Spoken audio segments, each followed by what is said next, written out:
Joining us now, the great Patrick J. Buchanan, and of course, former GOP presidential candidate, former Nixon and Reagan staffer, author of The Greatest Comeback, all about Richard Nixon, by the way, a great book. There it is up on your screen. Hello, Patrick. How you doing, Steve? I'm doing well, thank you. All right, you wrote a great piece, Darren Wilson, Free at Last. I think, I don't know if you picked the title. I think the title is perfect. And boy, oh boy, this guy did everything by the book. He was an officer attacked by a thug, and he defended himself. And you would have thought he walked into somebody's house and said, find me a black young man, I want to kill him.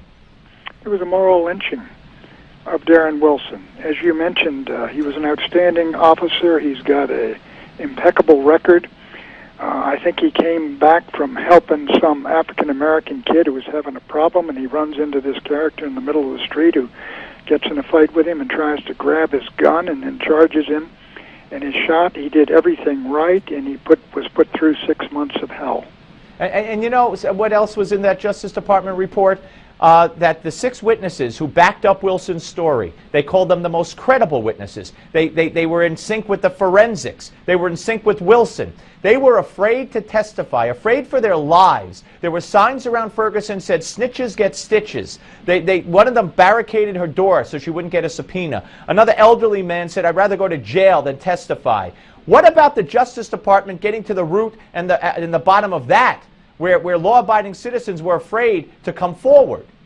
I don't think the Justice Department was all that interested in true justice, in my view. Look what these folks did. What has happened is a number of people went into that grand jury, lied and perjured themselves in order to send a police officer who behaved correctly and was utterly innocent to send him into a trial and send him on to prison for the rest of his life, or even worse. No prosecution was ever done of those folks. Where was the condemnation of that? We got from the Justice Department sort of semi-exoneration of the hoodlum element out there that looted and burned and rioted and rocked police week after week after week, and were asked to understand it because they've got a bad policy in the Ferguson Police Department of handing out tickets in order to finance the city government. That's done all over America. I don't condone it, but the idea that this could cut loose and cause that kind of hoodlum behavior is ridiculous. Yeah, I couldn't agree more. I want to move on to the letter signed by 47 Republicans. The Daily News, I don't know if we have that still that you saw at the 68 or whatever it was. The Daily News today with pictures of 4 of the senators who signed the letter, calling them traitors. The letter to Iran, to the Ayatollah, saying, hey, this treaty has to go through us, and the next president could change it. This is how the media is reacting. The president, in his snarky manner, said, oh, they're aligning themselves with the hardliners in Iran. What an interesting alliance. What about Nancy Pelosi in 2007? When she went to Syria, when Bush said don't go, she went there. She negotiated there. She falsely misrepresented what Netanyahu or whoever the heck the prime, I think Olmert was the prime minister. And when he found out what she told him, he was outraged. Why didn't that get the same scrutiny as this?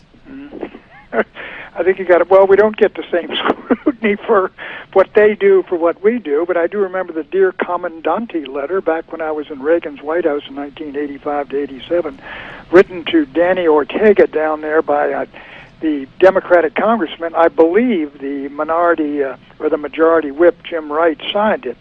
But it was a bunch of congressmen that wrote in, and we really condemned it. But let me say this. I think the Republicans made a real mistake in sending this letter.